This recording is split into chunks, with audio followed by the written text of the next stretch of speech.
The Constitution of the State of Kansas, Article 1, Section 3 reads, "The supreme executive power of this state shall be vested in a governor, who shall be responsible for the enforcement of the laws of this state." But those few words written in 1859 don't begin to describe the important political figure that the governor has come to represent, a political figure unlike any other in the state of Kansas. I'm Bob Beatty of Washburn University. And I'm Sarah Augusti with KSNT Channel 27 News in Topeka. In this program, The Kansas Governor, we take a look at the governor in a unique and, we hope, enlightening way by talking to Kansas governors William Avery, John Anderson, John Carlin, Mike Hayden, Bill Graves, and Kathleen Sebelius, and asking them to take away some of the mystery and aura that surrounds the most visible person in the state. We'll also examine a role that has grown dramatically in the media age, which is the role of the governor as head of state and center of attention, not only in Kansas, but the face of the state nationally and internationally. It is a role that puts great demands on the governor's time and personal space and privacy. And in this program, we want to find out more about the people themselves who end up in the governor's mansion. What kind of person becomes the governor of Kansas? What frustrates them and gratifies them about the job? And what do they think makes for a successful governor? It is that combination of the personal and the political that we hope will help you understand more about the person who has become the chief political figure in the state, the Kansas governor.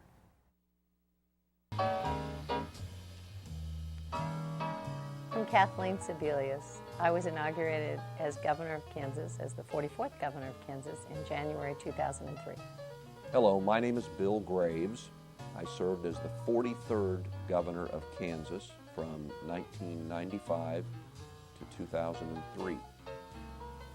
I'm John Carlin. I served as the 40th governor of Kansas from January of 1979 until January of 1987.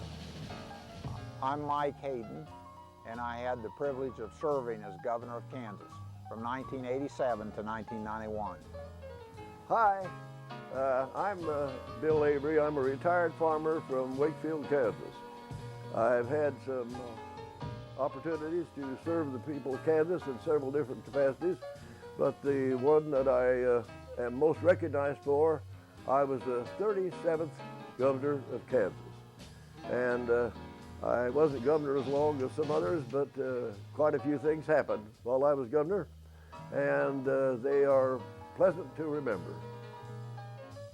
Hello, my name is John Anderson, Jr. I served as governor of Kansas, the 36th governor of the state of Kansas, from 1961 to 1965. And I enjoyed my service, and I thank the people of the state of Kansas again.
And I realized very early on that I really wasn't cut out to be a farmer.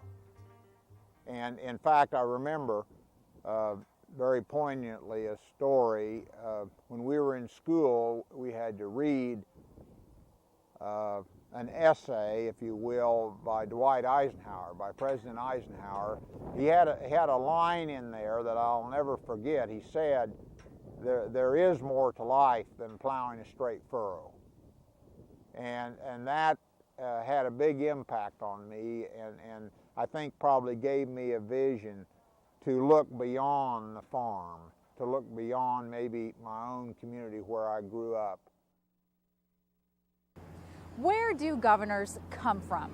Well, in Kansas, they often come from small towns and farms, although more recently we've had a governor from a business background in Bill Graves. And Kathleen Sebelius is from a political background, with her father at one point serving as governor of Ohio. In this segment, we'll take a look at beginnings, political beginnings. What's interesting about these beginnings is the role of time and circumstance, and in some case, not doing what's expected by parents or family. Governor Hayden tells us that he always remembers a line by President Eisenhower that went, "There's more to life than plowing a straight furrow." And that to him, it meant he had a calling beyond the farm and his local community. So yes, governors certainly come from somewhere, but they have to make a first decision to leave that somewhere to get to the State House. Lots of work, lots of fresh air, outdoor activity, lots of time in the barn. With the dairy operation, you know, it's 7 days a week. There's no day off. Cows are milked twice a day. I think that my folks intended that I would get a college education, and it would be in agriculture, specifically in dairy science, and I would come back to the family farm and with my father for a short period of time, and then ultimately by myself run the dairy operation. They were farmers. My dad farmed all of his life and milked cows, dairy cows, for a living, and worked his way through the Depression years of the 1930s by selling milk into Kansas City, Missouri. And I helped milk those cows from the time I was 5 years old until I started college. I grew up, of course, on a farm just down the hill from here. But this area down here was in the Wakefield Elementary School District. So I went to elementary school and high school in Wakefield. I was born in Cincinnati, Ohio, and my father got involved in politics when I was 5. So I really grew up in a political family where I thought going door to door and putting up yard signs is what people did in the fall. He ran for council, he served in Congress, and he ultimately was governor of Ohio. The downside as a child is he was out a lot. He was always a public person when we were out. There were always people who wanted to talk to him and wanted to be with him, so that was a little difficult. If you were out to dinner, he was likely to be up shaking hands as opposed to being with the family. But I think my mother was great about making sure we knew what he was doing, how important it was. She was his best cheerleader, so I think there was a feeling not that we were being neglected, but that we were sharing him with other people and they needed him as much as we did. My father, who was involved from the time I was born until even this day in the trucking industry, was gone quite a bit. He traveled. But I grew up in Salina, right across the street from the elementary school that I attended. It was called Whittier, and I thought that was just terrific because it always gave me access to the schoolyard and to friends and fun things to do. And I decided then I didn't want to be a lawyer after I had these 2 or 3 courses. They resented my being there, I found out later. The first day over in law school, the professor came in, folded his hands and sat behind his desk and said, "I will now call the roll." And he sat there and called the roll without ever looking at anything. And I thought, boy, if this is what law school is like, I'm not sure if this is for me. Well, there were other reasons, of course, but that did shake me up a little bit. Dad sold the business, called me, and I remember very distinctly, being at my apartment down at KU and the phone ringing and my father saying, you know, I have news for you. We're selling the family business, which was really, you know, a devastating blow to me, because it's really what I thought I would do. It was sort of my safety net that was there for me, and I made a bad decision at that point. I pretty well walked away from graduate school, which in hindsight was not a very wise thing to do. I was very fortunate in Vietnam in that I lived in the jungle for the better part of a year. We were in many difficult firefights. I was on the Cambodian invasion when President Nixon ordered us into Cambodia in May of 1970. In fact, I only had a few days remaining in the Army at that time. And I was fortunate in that I never got wounded, but I saw the horrible effects of war firsthand, and I never forgot that. Every one of these individuals shares a background that involves years here in the Kansas state capitol, serving in elective office, serving in administrative capacities, and essentially getting to be a part of that small number of people who have a day-to-day understanding of the functioning of Kansas government. Indeed, every Kansas governor since 1960 served in elective office before running for governor. John Anderson was a state senator and attorney general, William Avery, a state legislator and U.S. congressman, Robert Docking, mayor of Arkansas City, Robert Bennett, John Carlin, and Mike Hayden were all state legislators. Joan Finney spent 16 years as state treasurer.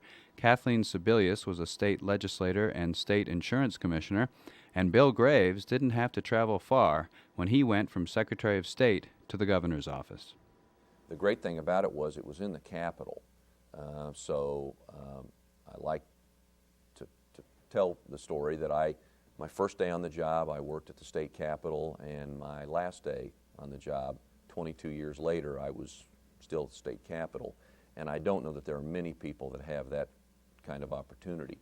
It did feel like I was moving away from family and friends, because I didn't know anybody but Gary in Kansas. I had no job. I had, no circle of acquaintances here. So the first couple of months were difficult, forming new friendships, figuring out sort of where I was, getting established, finding a job. But I've never really regretted the move, and I've never regretted being here, and have since become a great Kansas fan. And I'll never forget the day I had a crew getting ready to go out and bale hay. And we had the tractors and the wagons and the crew just ready to leave to go to the field.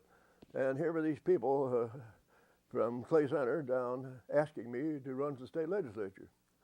And I said, well, I hadn't even thought about it. I said, I criticized my father, who I was very fond of, for being away from home so much. And I've just stayed here, and it was kind of my plan not to leave. Well, they gave a lot of reasons why they thought I should run.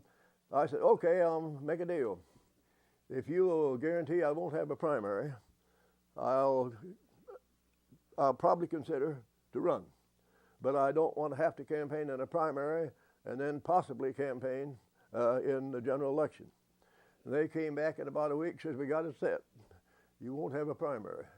Well, I says, I hope you know what you're talking about. It's a little hard to control, who might want to run for the legislature. And they said, well, they were sure nobody would run against me. And that's the way it happened. Well, the state legislature was really a timing issue. I had a neighbor and a friend who was the Democratic representative, lived a block away from me. I'd been involved in her campaigns. She decided in 1986 to run for statewide office and came to me and said, why don't you be the candidate? Why don't you run? And it seemed like a good idea at the time. Well, there was no plan to run for public office, that I can assure you. There was an article about the legislative candidate for the Democrats that had moved out of the district we happened to reside in. I wasn't even aware of what district we were in, to be honest with you, and was no longer eligible.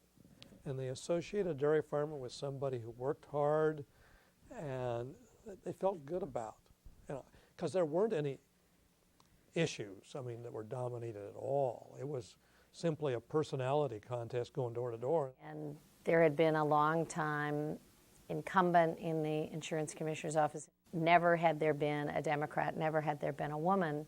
And a number of people said to me, you really should make this race. You should make a statewide race. It makes a lot of sense.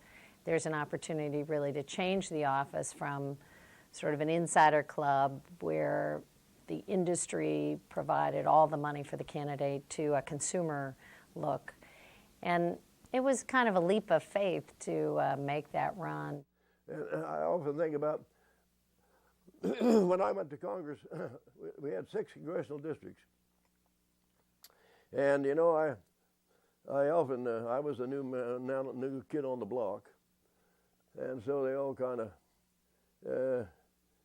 just tolerated me for a while. They all,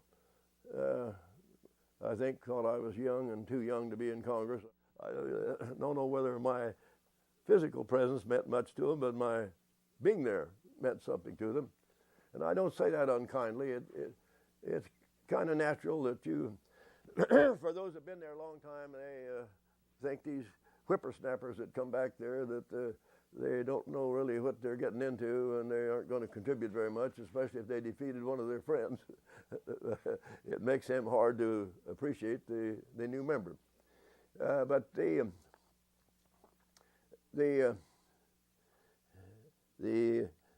opportunity to serve in Congress is an opportunity. You have a perspective on national affairs and public life and issues of general consequence in the public. And I remember calling the county chairman in my home county, who ultimately ended up being the chairman of my campaign even for governor many years later. And I said to him, I'm going to run for the legislature and I'd like your help. And I think I was 28 at the time. And he said, well, I'll help you. But he said, we've never elected anybody under 50 before. And it was a hard-fought primary, and I think we won by 250 votes. So what it does show you is that while the power of the incumbency is important, that there's always room for new ideas.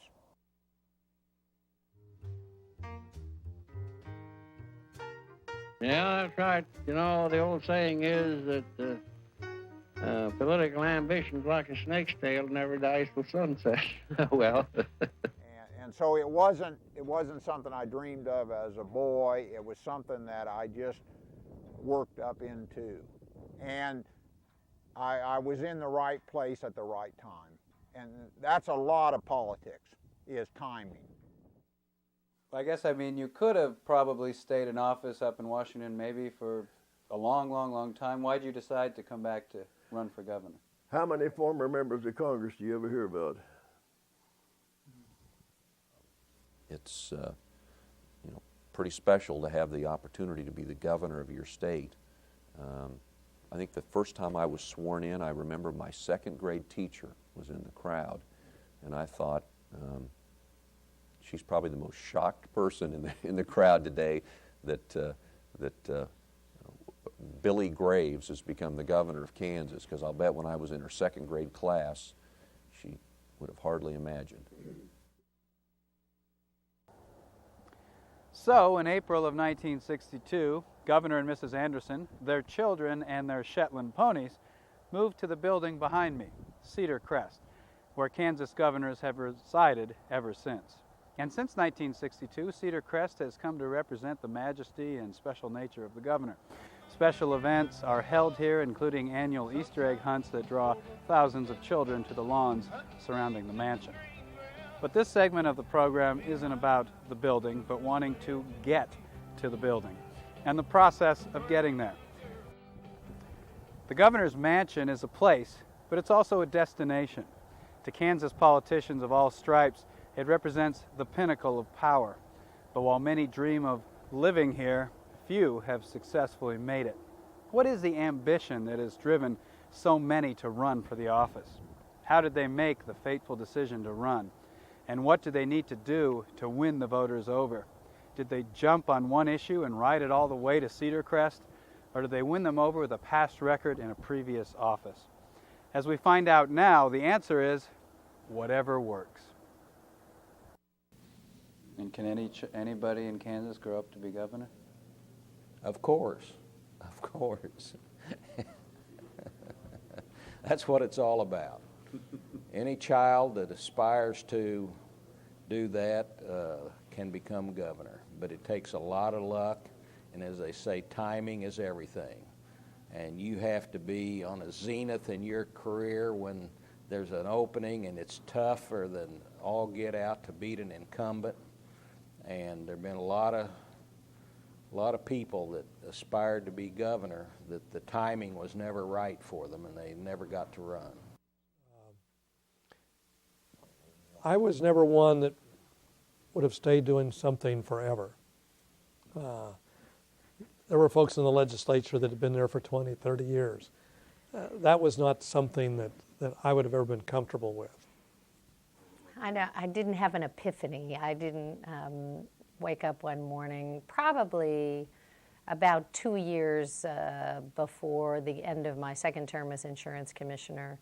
It became clear that I needed to decide what was next. I've always felt that there was an opportunity really to make a big difference at the state level, and there's certainly no office better to do that than the office of governor. I think I can remember probably the moment when I knew I would run for governor in 1994, and it came as somewhat a surprise to me, and it was election night, general election night in 1990. And I can say it with a smile on my face, but I remember at the time feeling, a little bit overcome, you might say, with the notion that I'm looking at a 4-year, window or a path where at the end of those 4 years, I can tell already where I'm going to be, and I'm going to be running for governor. And I was encouraged. I had a strong base in Topeka, and I hadn't made any enemies in the legislature. And, I've been around long enough. As I said a while ago, not many people remember who their congressman was, but they can remember who their governor was. We thought we could do better, and we thought that there should be some changes made. And visited with people, and people visited with me. And I had several other people in mind that I thought would be very fine governors. And we all kind of talked together, and it was decided that perhaps due to my father's name identification and some of my governmental experience as city commissioner and mayor, and also some of my fiscal experience by being a banker in the insurance business and so on, that I might be the strongest candidate. Once the decision is made to run, the hard part comes, winning. For some governors, such as John Anderson with the death penalty, John Carlin with utility rates, and Robert Docking with withholding taxes, one main issue helped them prevail. For others, their campaigns were largely based on their backgrounds, general themes, accomplishments, and personalities.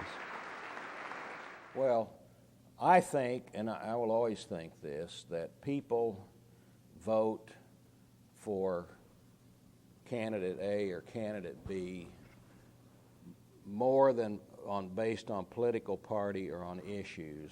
They vote on the person that they think they're most comfortable with, they like the best, that projects a personality that's pleasing to them. Each of these individuals seemed to find an aspect of the public career that they had either had or intended to execute once they became governor that became strongly associated with their campaigns and with their success. Well, the issues that were probably central, and the message that was central is I'll work hard on your behalf. I'm not tied to special interests or particular ideology, and I could back up those promises by a record. And I think my campaign, I don't want to say slogan, but basis of my campaign was a job for every young man and young woman in Kansas. Every crowd I talked to wanted to hear about the death penalty. And they'd clap when I'd tell them what I thought it ought to be. And I told them I believed in enforcing the law. And I tried a man in this county when I was county attorney. Got the death penalty and we hung him. They hung him with a rope.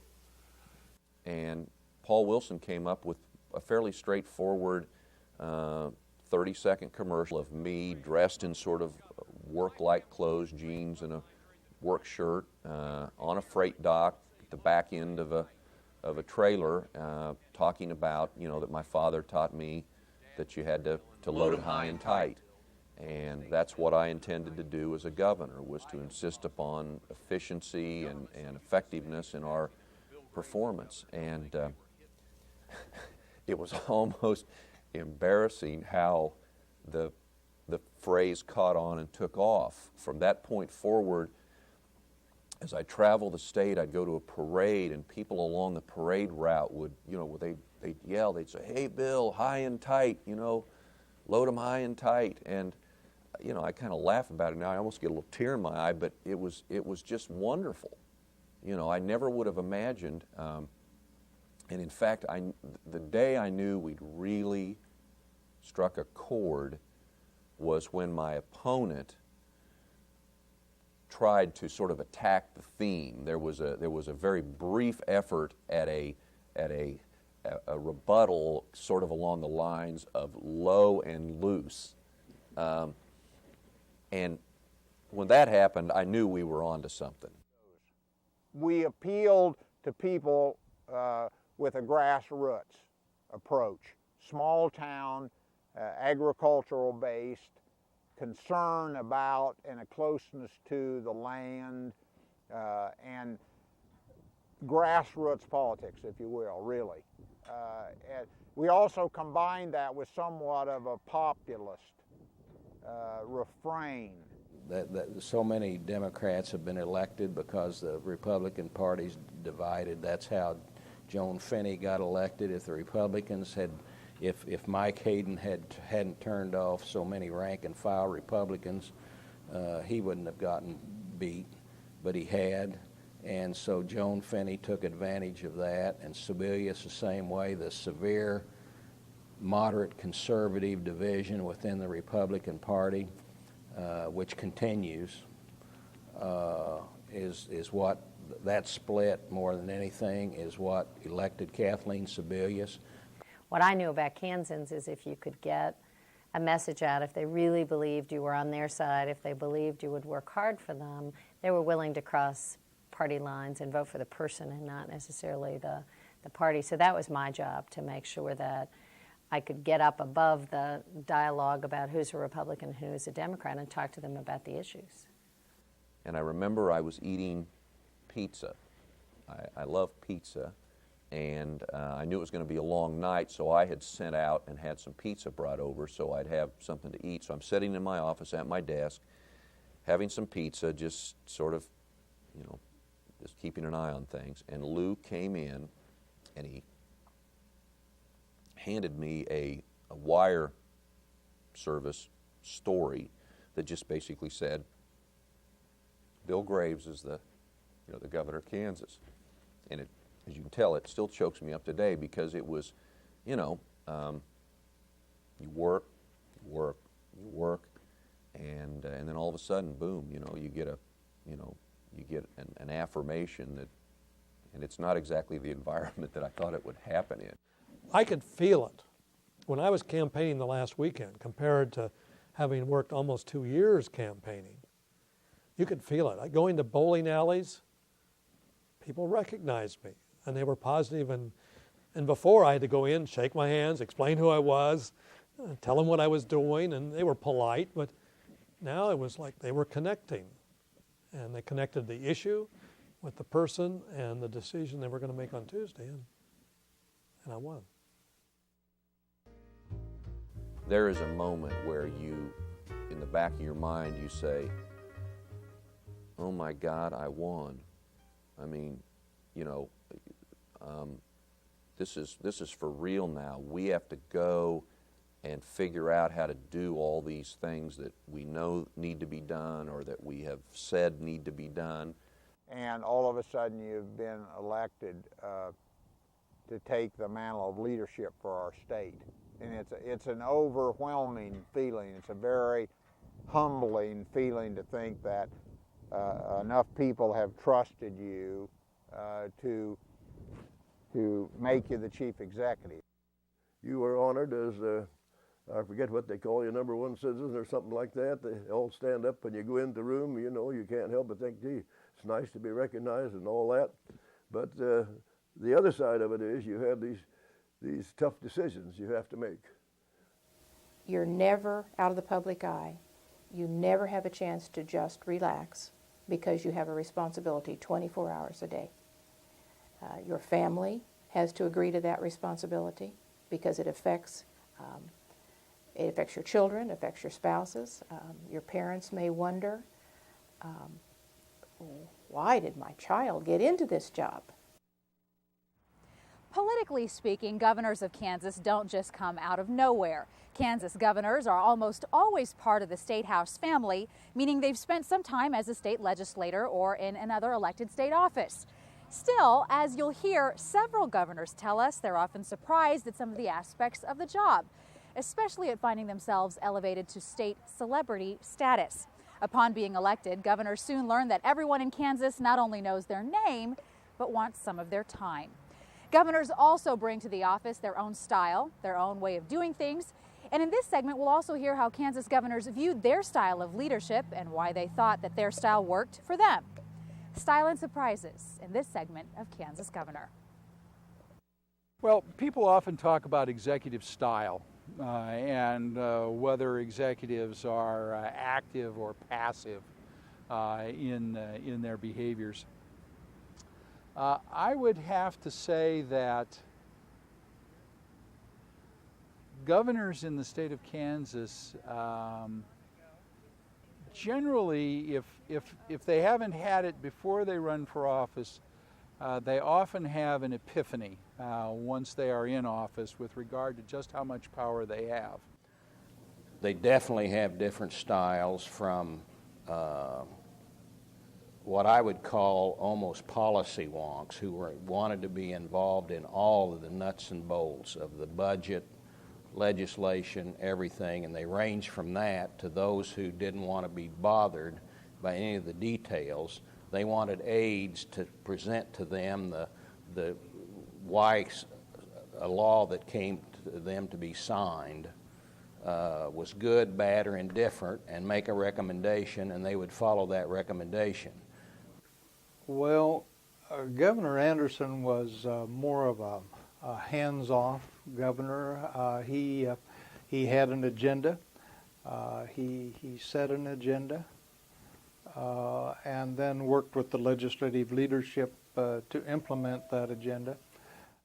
I didn't enjoy it in the sense of just exercising power over someone and saying, you've got to do this because I say so. That never entered my mind. Governor Anderson was probably more philosophical than the other two, perhaps. And I'll never forget his response was, Chuck, just remember, all change is not necessarily progress. And so he just declined to be bothered with other people's agendas if it was not his own. You have to like people. #1, you can phrase that with a better academic definition. But if you don't like people, they're not going to like you. It's just that simple. And I was blessed with this genetic trend that enjoying being around people, you can enjoy being around people. It don't mean you have to go out to dinner with them every Saturday night. Governor Avery, on the other hand, was a much more hands-on governor. One of the things that impressed me about Governor Avery during his tenure, which was from 1965 to 1967, was that he put the President of the Senate, the Chairman of the Senate and House Ways and Means Committees, the Speaker of the House, and Legislative Committee Chairman on a bus, and he toured every state-funded institution in the state of Kansas. He didn't miss a one. William Avery was followed as governor by Robert Docking, the son of former Governor George Docking. Robert Docking served as governor from 1967 to 1975. Well, Bob Docking is probably the best pure politician that's been governor, at least in my lifetime. He could meet people so easily and put them so at ease, and just developed tremendous rapport with people, and that's the kind of guy he was. He was just a very friendly, outgoing guy. He loved politics and he loved campaigning, but he didn't necessarily like the nuts and bolts of being governor. He would do he loved all the external things you do, of going to the ribbon cuttings and making speeches when the Rotary Club invites you and all that kind of stuff. He thrived on that stuff. He did not thrive on the nuts and bolts of state government. Succeeding Docking as governor was Robert Bennett, who served one term from 1975 to 1979 and lost to John Carlin in his bid for re-election. And Bob Bennett was almost the opposite of Docking. Both of them were very gregarious, outgoing people in private situations. But his public persona was of an elitist attorney from Johnson County who had put himself on a pedestal. This wasn't true at all, but that was the public perception of him. I don't know if activist is the right word, but I certainly believed in taking charge. I wasn't shy about speaking up. I wasn't shy or uncomfortable about making decisions. And so I wanted to be involved. I had people that helped me work the legislature, but I was very actively involved myself. So I was very much a participant. I didn't exaggerate delegation. I can say that for sure. The secret is, to govern, you got to be yourself. Whatever you brought to the table, those tools, that's what you want to use. That's what's going to be most successful for you. But Mike had a stubborn streak in him. If you know Mike personally nowadays, he's a wonderful guy, friendly guy, joking guy, but that didn't come across to the public. What came across to the public was almost like I say, a person who had cut himself off from so many people and had developed what we referred to as the bunker mentality. And a lot of it was stubbornness on his part. I don't think he understood why people reacted to him as they did, and he didn't know how to deal with it. And everyone does approach it in a different way. And the real truth is that there's no one way. Everybody brings their personality to the office. And so I brought that kind of no-nonsense approach to it, all business type. Pat Roberts used to say about Mike Hayden, he used to say, 2 forward, 1 back, feed 'em hot chow. That's kind of my style, was no nonsense, straight forward, here's what we've got to do, let's get the job done. And that has its pluses and its minuses, of course. You know, I don't have any regrets about that style at all. I mean, it was my personality. It was, as ultimately we got the highway plan passed and some of those things, it was ultimately the style. Sometimes it was needed. Mike Hayden was defeated for re-election by State Treasurer Joan Finney. Finney served one term as governor from 1991 to 1995. Joan Finney, as you might put it, was a political horse of a different color. And I say that because Joan did not conform to the norms of what politicians were supposed to be all about, and she didn't react to things in the manner that most politicians did. Joan was almost antagonistic toward the legislature, and it's tough to get things done in the legislature when you don't have a good working relationship with them. But Joan always struck me as having an attitude of it was her against the world. The secret of Joan's political success was obvious. It wasn't to us in the media for a long time because we never saw it. Joan had the uncanny ability to remember faces and names of people all over this state. So Joan had amazing rapport with just, I don't want to use the term ordinary or common people, but just rank and file people. She had amazing rapport with them, and that didn't register on the political meters, and that was the secret of her success, and that formed her base that she could become governor. I think there were some times where people wanted me to do things that I thought were too theatrical. They were too staged. And I must tell you, though, everyone's style is a little different, and I'm not suggesting mine's right and the person who happens to do well with a more theatrical or, outgoing kind of personality is wrong. Whatever works is okay. It just, for me, I was probably maybe a little more low-key than some would have liked. Governor Graves was successful as governor of the state of Kansas because he was a very people person. He cared what individuals would say to him.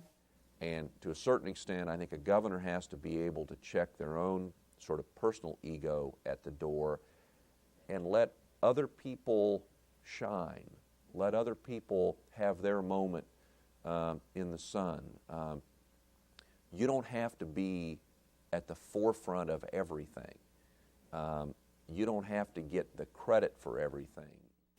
It's always important to work across party lines, to put coalitions of people together. And what I know, having been in the legislature, is so much of that is personal relationships. Can you talk to somebody? Can you lift up the phone and have them visit with you, bring them into the office, learn about their kids and their families and their concerns and their constituents? Most governors, even those with long political backgrounds, still find the governor's office full of challenges and surprises, the most common being the degree to which the governor is in the public eye. Thank you. You're welcome. Oh, I had a lot of surprises, but I don't remember what they were now. But there was a surprise every day, just about. But not one that in any position of responsibility you're going to have surprises and have to make decisions. I think that's a rather simple way to put it. You're going to have surprises, and they're not all going to be pleasant. And the decisions are sometimes hard to make. And in a very simple statement, that's kind of the way the governor's office is. And one of the hardest parts for me was trying to hit that fine line between spending time on public policy, on real questions, and the ceremony. Because the demand for the governor's appearances are just absolutely overwhelming. I was not the best manager of time. I would let the schedule overwhelm me. In fact, I remember one time I said, one of my assistants asked me something, and I pulled out a 3x5 card, and I said, well, what does the schedule say? And she said, you mean you're going to let your life be ruled by 3x5 cards? And there's something to that. I would say the surprises are that it is significantly more intense than I ever expected. There's something going on every moment, and there are 10 things that I can't do because there's just not enough time in every day. If there was one thing that probably surprised me as a governor that I didn't perhaps expect, I had maybe a little sense of it, but is how proud Kansans are to have an opportunity to meet you, to see you, if you take the time to go to their community for their event, how, you know, it's a really special, important moment to them. And so, again, it's about how you carry yourself. You need to always remember that people value and find the interaction with the governor to be a very special moment. The other, I think, piece of the puzzle that is a surprise to me is how visible this office is, and in some ways that's very good. People are so excited about, not me, but about meeting the governor, about introducing their children and grandchildren to the governor, about having me sign an autograph or have a picture taken, but you're never invisible. It is awesome if you think about all of the responsibilities of state government and the fact that, you know, the buck does stop at your desk. I remember Governor Graves saying one day, his mother had called and said, "I'm not sure about this decision, son." And I remember Bill saying, I said to her, "Mom, I'm the governor, not you, and I've got to make this decision." And I did say this quite often, you know, if you don't like the way I'm doing, the job, then just run for governor, and you can be governor, and you can, make those decisions. The challenge of being Kansas governor is most certainly to try to affect or deal with change and progress in a way that benefits the most Kansans. It sounds simple, but of course it's not. And in this segment, the governors will tell us some of their frustrations when taking on that challenge and also their satisfaction when they met it. We also asked the governors what traits they felt were essential for any governor, regardless of party, to have in office. You might be surprised that it's not a great command of particular issues that they say a governor needs, but instead what counts is character. And of course, the oldest saying in the world is that there are two things you don't want to watch being made. One's sausage and one's legislation. But people do have the misconception that governors can pass laws, and they don't understand why it takes this long process to get something done up here. The wheels of government turn slowly. And many times when you're governor, you see things that need to be done. But sometimes it takes years to actually get that accomplished. You know, the governor can propose and suggest, but the legislature enacts and carries out the work. Well, the partisan dialogue gets frustrating to have issues that are so critical to Kansans, like their kids' school or what happens with health care, break down into, I'm a Republican, you're a Democrat, you had this idea, so I don't like it. That gets a little frustrating. I think the criticism from within your own party is harder to deal with than criticism from the opposite party, because you just feel it more, you just feel it more in your heart. You know, I shoved on the conservatives a little bit, and they shoved on me a little bit, and it wasn't always the most enjoyable part of the job, but it was just the way things were. When you talk about taxes, the only fair taxes, of course, are the one the other guy pays. So I knew that reappraisal would be a very, very difficult issue. I don't regret it. We did the right thing, and it's just one of the consequences of politics. I've always said this about politics: if you're afraid to lose, you should never run.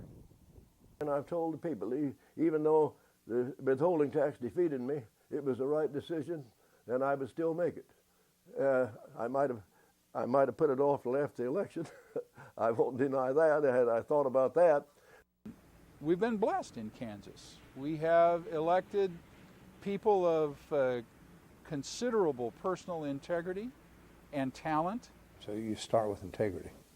And in the absence of integrity, nobody can be an effective governor, or nobody can be effective in any field of endeavor.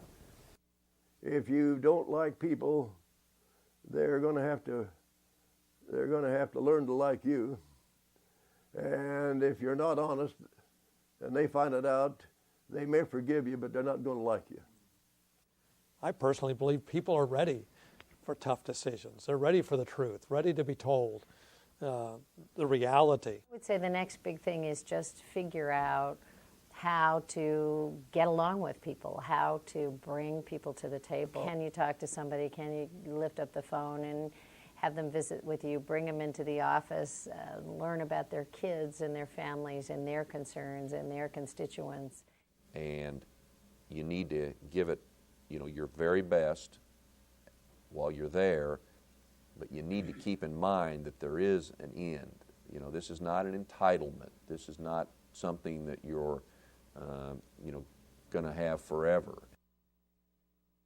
In this hour, we've tried to take away a bit of the mystery about the job of governor of Kansas. In the process, we've taken a glimpse at the human side to being governor and the frustration some have felt as they engaged in the political battles that marked their time in office. It is a demanding job. It can be lonely at the top, and when something goes wrong in the state, the governor is usually blamed.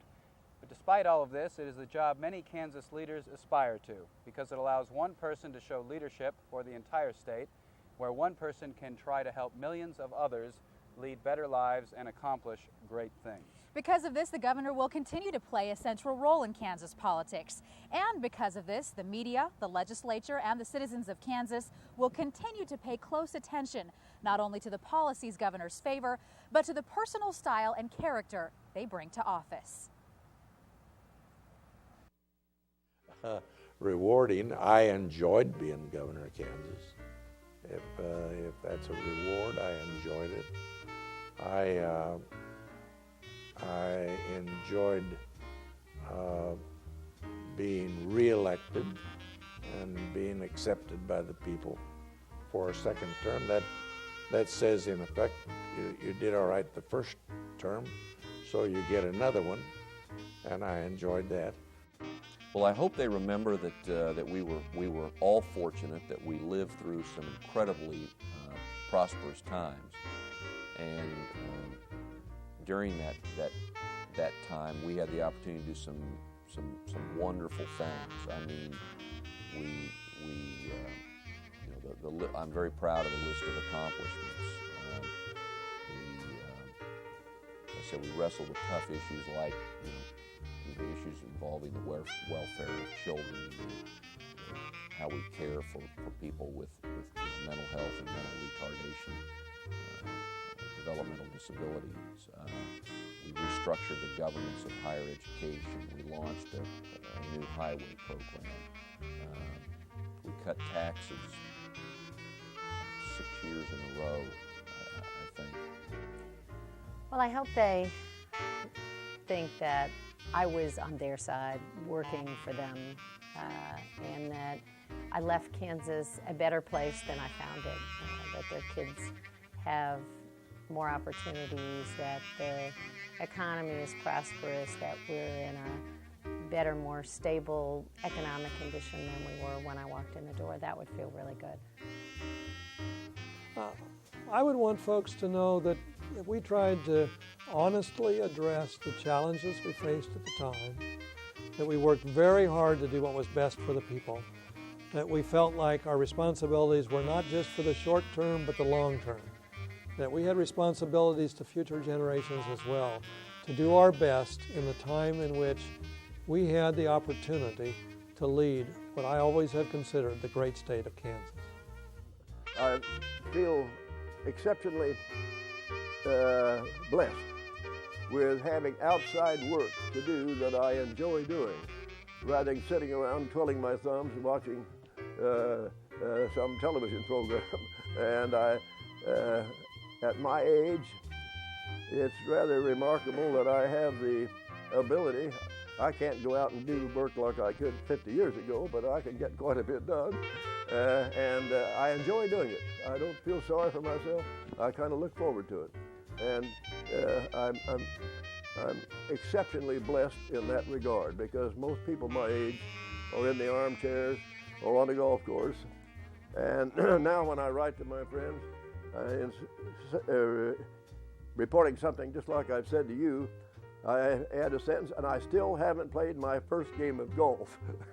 And they write back and say, you gotta be lying. Nobody could have a member of Congress in politics as long as you were and not played a game of golf. But so help me, I haven't. I think one is that you would hope that people, when it was all said and done, that they would feel that you cared about them, that you cared about the state, that you were in it for the right reasons. And that, I think, is the best you can hope for, is that when your time is done, that people will feel that way about you, that hey, he gave it his best shot, and he really did care about the right things, you know, on behalf of folks. That's really, you know, what it's ultimately about.